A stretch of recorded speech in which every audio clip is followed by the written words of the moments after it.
All right, let's dive right in. Today, we're unpacking one of the most powerful and common phrases you'll ever hear, Bismillah, which means in the name of God. We're going to explore a text that looks at this phrase not just as a few words we say, but as a real source of strength and a key to understanding, well, everything. So our source material kicks things off with this simple but profound idea. It's basically saying that beginning anything with this phrase, Bismillah, sets it on a path of goodness from the get-go. This is our foundation for everything else we're about to explore, so let's keep that idea front and center. Okay, so a source of strength. How does that work? The text describes Bismillah as this bottomless well of power and goodness.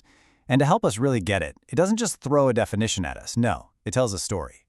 Now look at how the text defines this. It's not just something people say. It's called a mark of Islam, something that all beings are constantly saying, and it's an inexhaustible strength. To show us what that strength actually looks like, we get this really simple but deep parable. And this brings us right to the heart of the explanation. It's a parable about two men, both on a journey through the desert. This story is designed to take this big, abstract idea of relying on a higher power and make it super concrete and easy to grasp. The setup is as simple as it gets. You've got two guys heading out into this huge, dangerous desert. But there's one massive difference between them that's going to change everything. One is humble, and the other? He's proud, totally full of himself. And here's the fork in the road. This is the crucial choice each of them makes. The humble man, he knows he can't do it alone, so he travels under the protection of a powerful tribal chief, in his name. But the proud man, he thinks his own name, his own strength, is all he needs. This one decision is about to determine everything. So, what happened? Well, the results couldn't be more different. For the humble guy, the chief's name was like a shield. Bandits didn't mess with him. He was welcomed everywhere with respect. Meanwhile, the proud man's journey was a total nightmare. He was terrified of everything, had to beg for help from everyone, and ended up being looked down on by all. The contrast is just stark. All right, so now the text pivots and asks us to take this story and lay it right over our own lives. Because that desert, it's not just a place with sand and heat.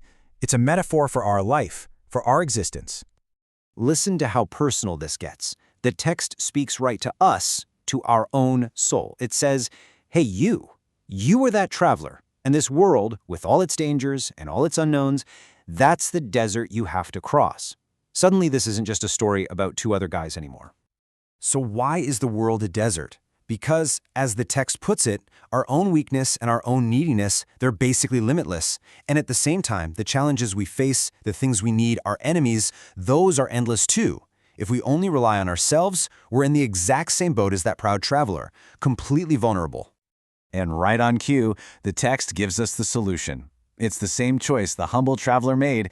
Connect yourself to the one who is the ultimate ruler of this desert, the Lord of this world. When you do that, you're saved from having to beg from every little thing and from trembling before every single event. Okay, so we've seen this idea on a personal level, but now the text zooms out, way out. It argues that this principle of acting in a higher name isn't just a good life strategy for humans. It's actually how the entire universe works. The text brings us back to that huge claim it made at the start.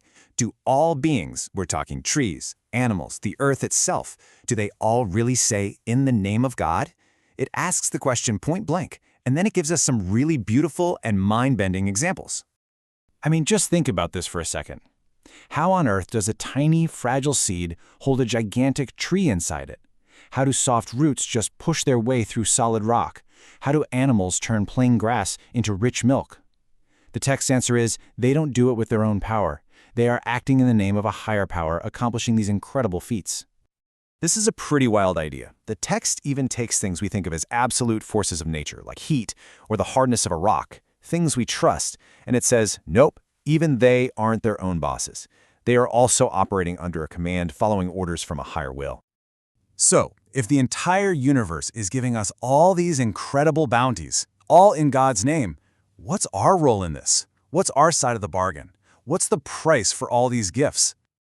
The text uses this fantastic analogy. Think about it. When you're at a restaurant, you tip the waiter who brings you the food, right? And they're just the tray bearer. So the text asks, what kind of price does the true owner of all these bounties want? It really makes you think about gratitude in a new way. And you know what? The answer is beautifully simple. The price is just three things: First, remembrance. Start with Bismillah. Second, thanks, and with Alhamdulillah, which means all praise be to God. And third, reflection. Just taking a moment to see these gifts for what they are. Not just random things, but priceless works of art, miracles of power. And that brings the whole argument full circle. It's a simple, logical conclusion.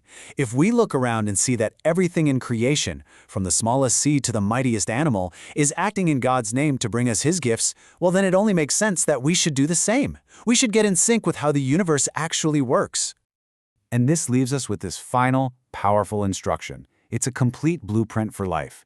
To give in God's name, to take in God's name, to begin in God's name, and to act in God's name.